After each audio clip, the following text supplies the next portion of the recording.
views and opinions expressed in this program are those of the participants and do not necessarily reflect the views of BronxNet or the program underwriters. Hello and welcome to Open University from our BronxNet East studios, where we keep you in the loop on current discussions in and around the community. I'm your host, Nicole Arasi, and we have a wonderful show for you today. Coming up on today's show, we'll sit down with the program director of the Bronx Children's Museum to discuss the different programs they have to offer, especially for the summertime. Plus, we'll hear from a member of the Bronx Documentary Center to talk about the different approaches that are taken to bring attention to the Bronx community. So sit back and relax because Open University starts now.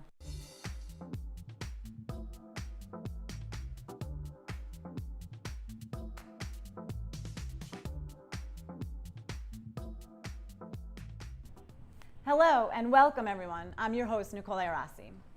About a week ago, the world suffered a major tragedy when the lives of 49 victims were taken away at a gay nightclub in Orlando.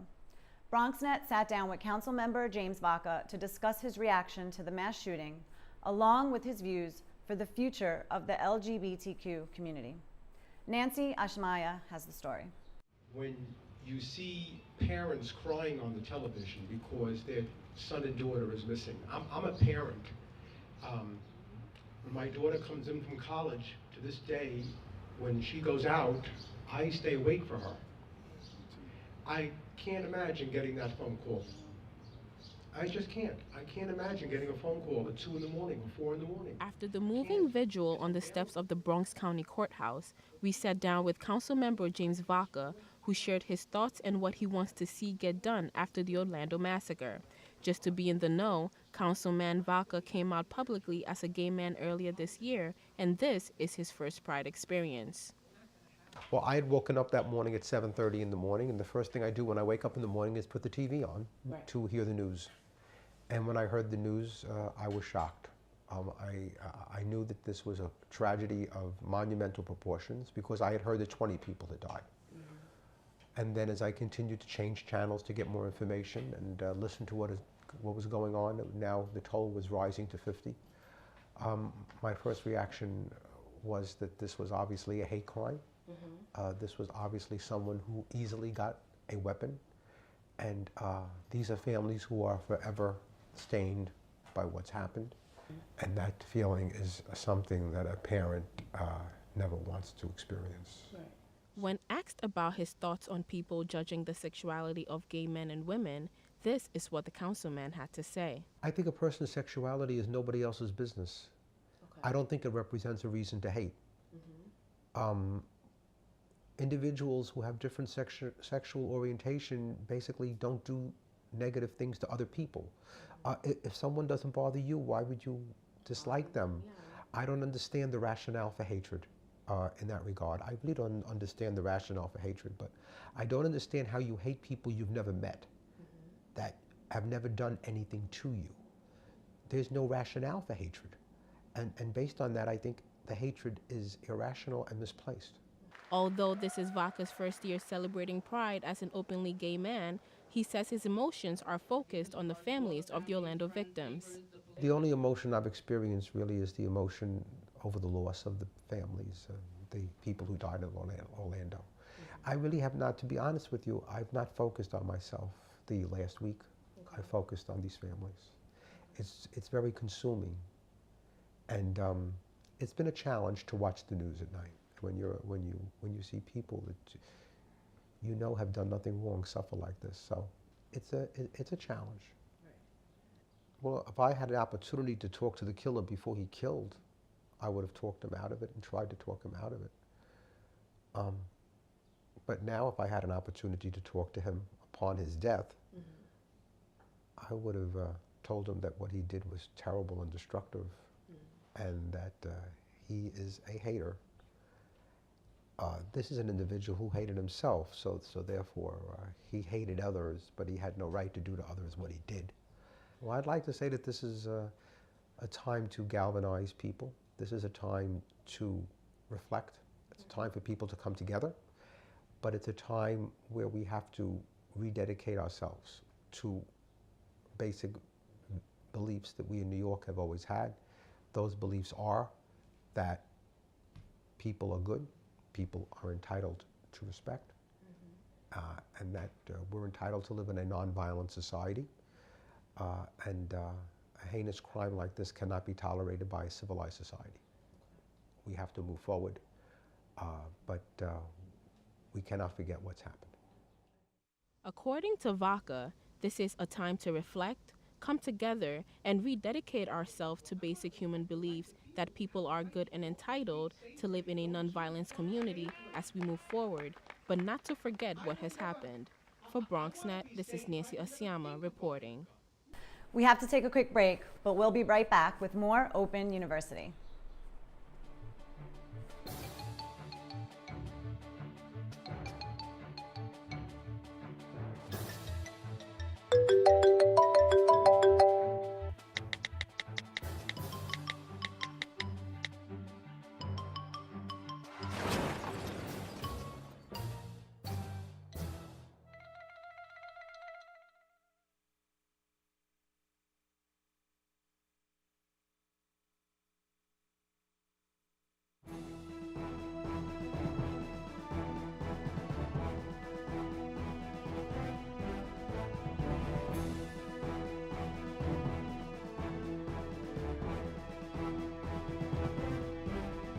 Hi, I'm David Lesh, legal correspondent to the morning show Open. If you have a legal question that you'd like me to answer, please send me an email at davidlesh@bronxnet.org, and I will address it on our Ask Your Lawyer segment.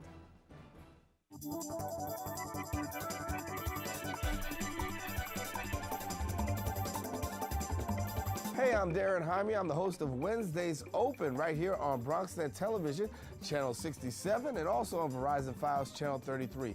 Want to invite you every Wednesday. You get an opportunity to see what's going on in the world of news, current events, debates, public information. That's what happens here on Open every Wednesday. So we invite you to join us right here on BronxNet Television. I love taking care of my mom. It wasn't easy at first. She learned how to better communicate her needs. And you learned how to not ignore yours. I discovered how to make healthier meals. And I discovered how much I enjoyed them. Becoming a caregiver is a learning experience for everyone. Find articles, tips, and tools from experts and others who have been in your place. The Caregiving Resource Center at aarp.org/caregiving. Welcome back. The Bronx Children's Museum serves about 18,000 children in the Bronx and is looking to serve more families when they open their first new building, Kids Powerhouse Discovery Center, in 2018. Here to further discuss their programs and upcoming summer events, please welcome Program Director Natalie Wood. Hi, Natalie. Nice to meet you. Thank you for having me. I'm so excited to hear about this. Yes. So, okay, let's get to it. Can you give us a little background on yourself and how you became involved with the Bronx Children's Museum? Well, I've been in the Bronx since 2004, and my background is in fine arts, painting and sculpture, and I studied at Lehman University. And we were connected to the Bronx Children's Museum by the chair of our department, where we held our first Dream Big Day. Oh, that's awesome. Yeah. And and you've been with them for, you said? 7 years. 7 years. Yeah. And tell us about some of the programs the museum has to offer. Well, we offer a variety of programs to the Bronx community in the natural sciences and community arts. So we have 4 after-school programs that ran last year.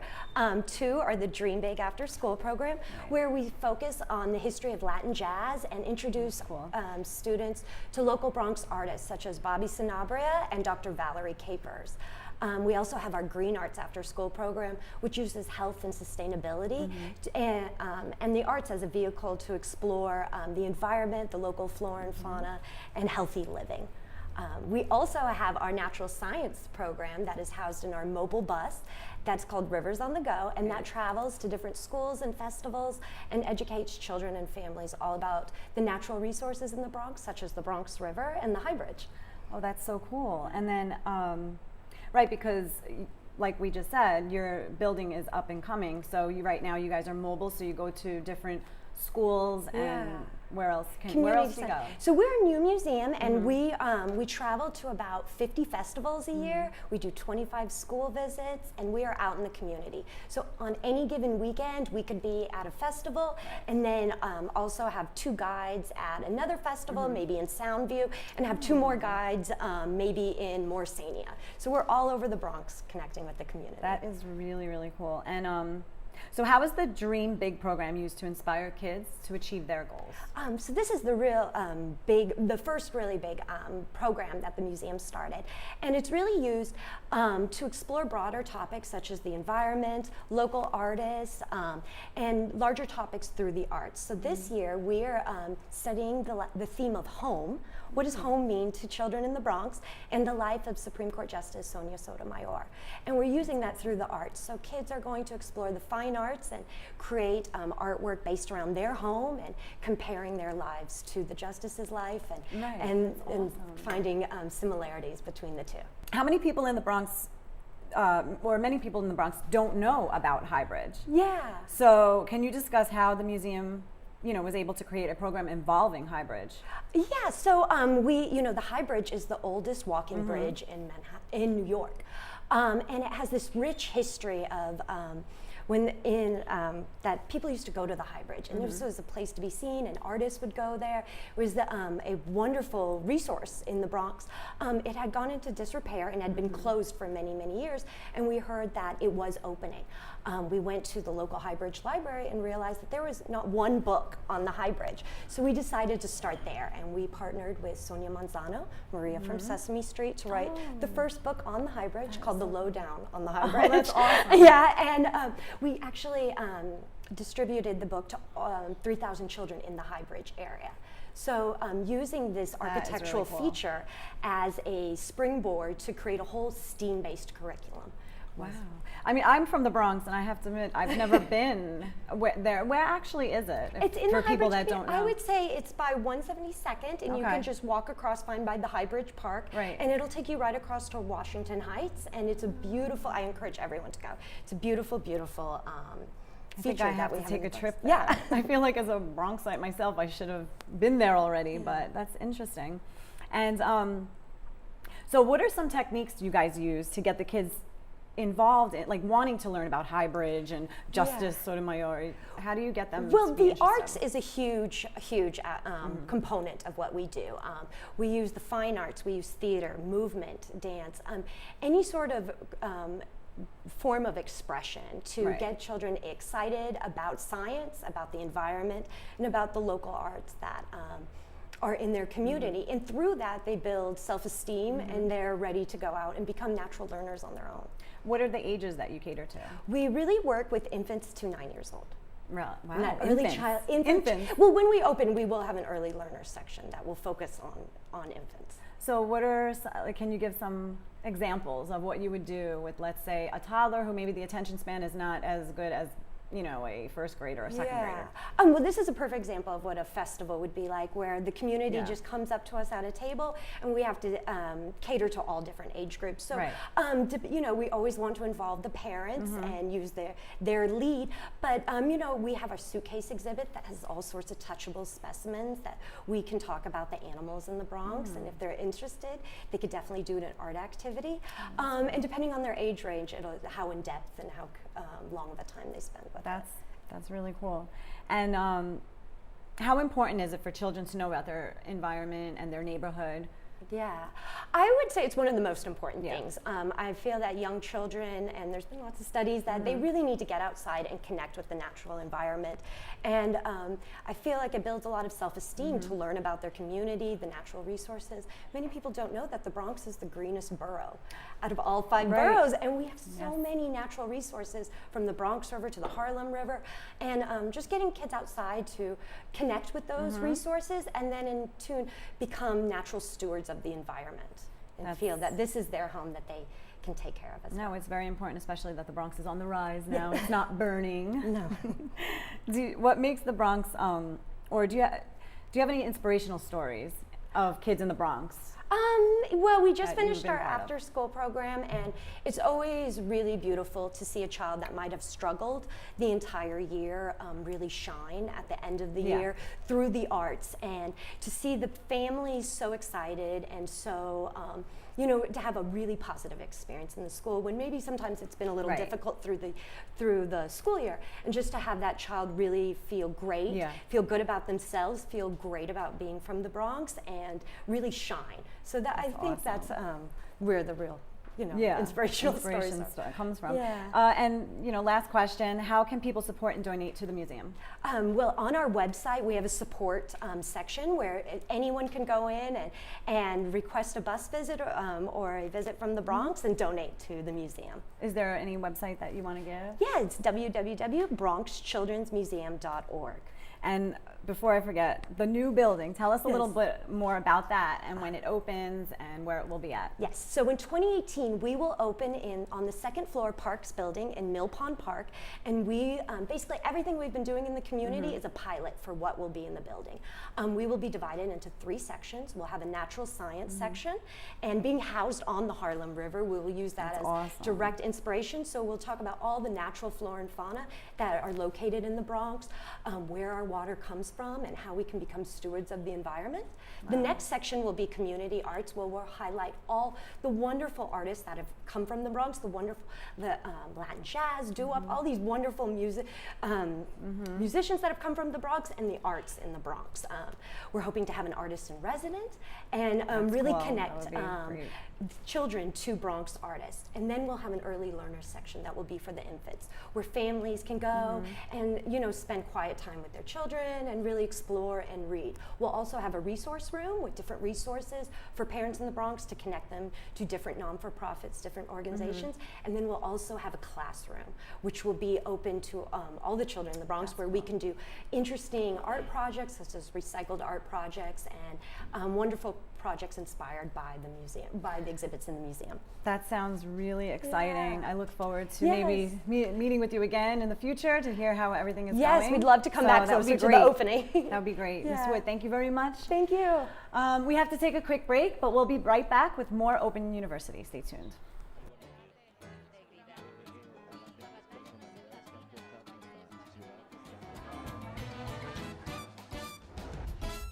If you want to stay in the know about the latest happenings in Español, check out Diálogo Abierto, BronxNet's own Spanish show, Wednesdays, 6:30 p.m. on Channel 67. The latest in news, arts, culture, politics, and what's going on in your neighborhood. Diálogo Abierto, the best way to stay connected in Spanish. See you there. Te esperamos. So you see, son, good manners are important. Should I go through it again? Yes. Yes, please. Yes, please. Exactly. Always say please, thank you, you're welcome, excuse me, sit up straight, hold doors open for ladies. If the door's locked, knock first, don't burp, don't swear, don't stare, don't use bad language, or talk with your mouth full, keep your elbows off the table. What table? And don't interrupt. Cover your mouth when you cough or sneeze. On the bus, give your seat up to anybody who has trouble standing. Bottom line, treat others the way you want to be treated. Got it? Got it. Good talk. Most parenting is hard to do in just 2 minutes. But 2 minutes twice a day making sure they brush is easier, and it could help save them from a lifetime of tooth pain. Hey, it's Ava, and this is Tess from Vivo's Do-It-Yourselfie, where we recreate the hottest looks from today's biggest music videos. After cleaning out our closet, we have a lot of clothes we don't wear anymore. Like this old t-shirt. It's not garbage, it's actually a brand new rug. And to make it, all you need to do is cut, tie, and glue. Cut the t-shirt into strips. Tie the strips into knots. And glue the knots to the bath mat. I love it. Give your garbage another life. And recycle. Hey, did you know 2.4 million loving cats and dogs in shelters and rescues need our help to find a home? Let's go to the shelterpetproject.org and meet a few who are in a shelter near you. Harlow, oh, she's one great listener who loves to hear all your stories. My kind of cat. Cerulo is a sweet, goofy boy who's eager to please. Sounds just like another dog I know. So go to the shelterpetproject.org, search your local shelters and rescues, and go for a cuddle with your next best friend. Adopt. Welcome back. The Bronx Documentary Center is all about capturing moments that will forever inform, educate, and impact not only the Bronx community, but the world. Joining us to discuss the different approaches that are taken to bring change to the community, please welcome BDC member Edwin Torres. Edwin, welcome. How are you? Thank you. Nice Thank you to for have having you. me. Yeah, I'm well. nice to have you. How are you? Good, good. So tell us, a little bit about what BDC is all about. The BDC is a gallery educational space where we like to use the mediums of photography, film, and storytelling to inform the community and serve the Bronx community, the cultural community at large. We use our gallery spaces to show works on global issues as well as local issues. We use the Bronx Documentary Center is also a vehicle for the Bronx Photo League and the Bronx Junior Photo League, which are two groups of photographers and storytellers working to tell stories around the Bronx. That's cool. And tell us about yourself. How long have you been with them and how you got involved with BDC? Sure. I grew up in the Bronx. I grew up in Hunts Point with my family, going to Catholic school all my life. Which one? All Hallows High School, right by the Yankee Stadium. Yeah.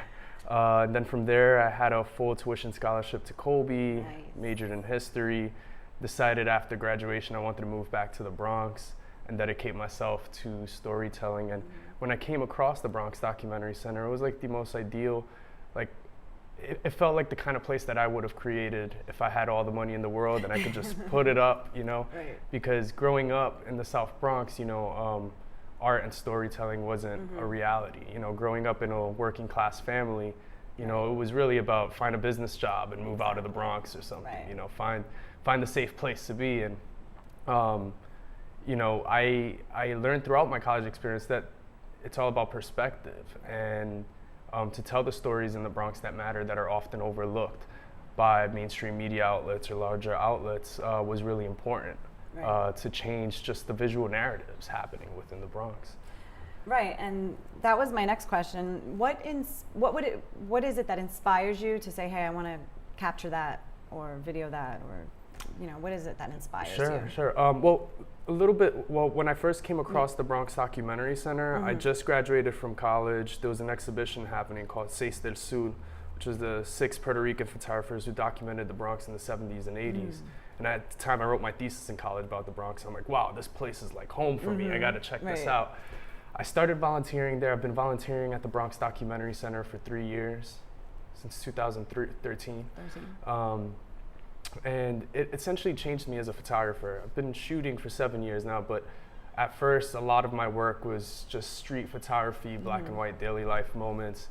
The Bronx Documentary Center made me think about stories and how do I tell stories with pictures and why is that important? It completely changed my perspective. At the time I ended up doing a story on a young man who was in the Latin Kings and left the gang because he had a daughter he wanted to raise, and it was the transition from gang life to fatherhood. Right, that's interesting. And I knew in Puerto Rican culture that was family was really important. So the Bronx Documentary Center really had that influence on me, as a Bronx youth growing up, recognizing the importance of storytelling in our community. Some of the various ways that we teach storytelling through photography is being really committed and dedicated to the story and looking for that and spending a lot of time with it. For example, we look at longer term projects. Right. We're not just, let's go out and take photos of this one thing. I spent 9 months with Gotti, while he was at home, raising a daughter, struggling with the day-to-day household things when he was a street guy, Right. So it was an interesting transition to watch this. Right. And to really show that visually takes a lot of time.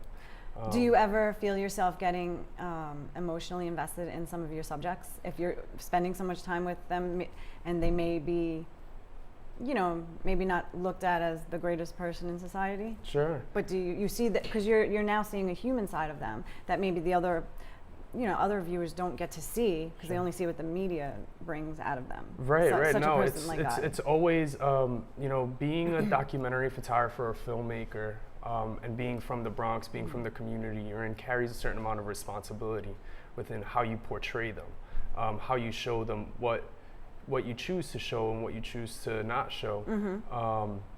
And I think it's really important to, kind of step back a little, not get Right. too emotionally involved. We're Right. always emotionally involved, of course. True, Like true. it breaks my heart every time I see something. Lately, I've been working with the New York Times on a series of stories called Murder in the 4-0, which is the 40th precinct in the Melrose neighborhood where we live. Bad, And you know, this year we're already up to our 9th homicide, which marks last year's total number of homicides. Wow. And we're only halfway through the year.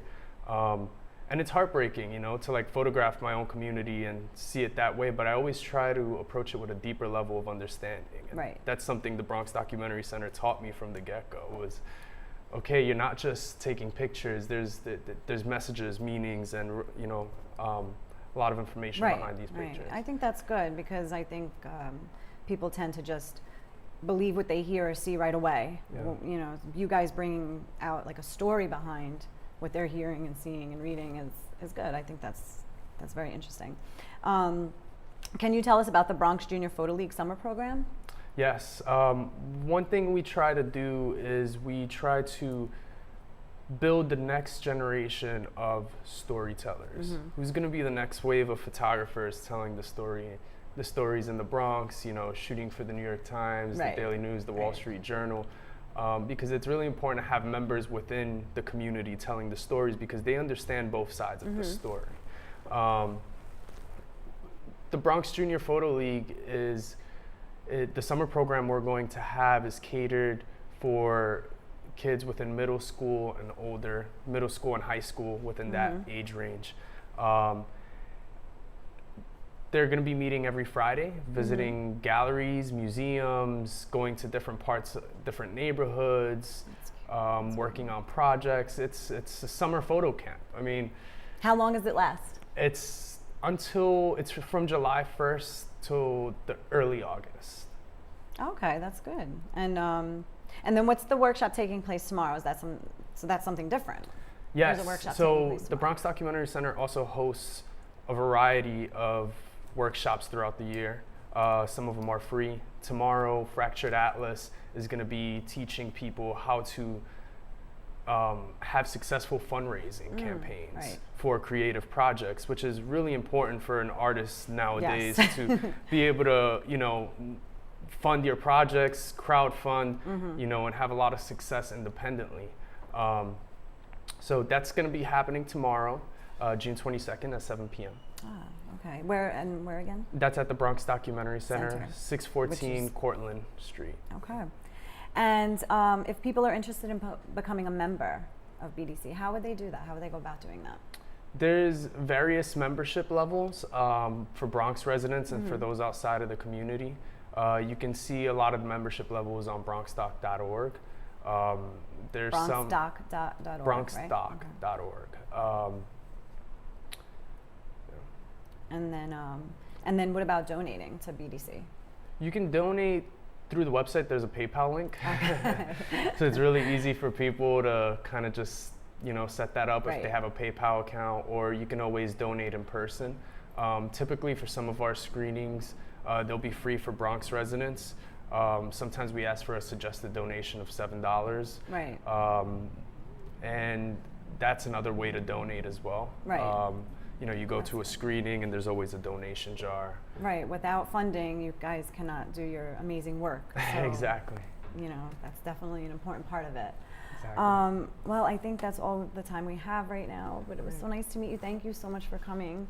Unfortunately, that is it for our show. Thank you to our guests for joining us today, and most importantly, thank you to our viewers for tuning in to another edition of Open University. And remember to always let the passion in your soul illuminate your path. Again, I'm Nicole Arasi. Until next time.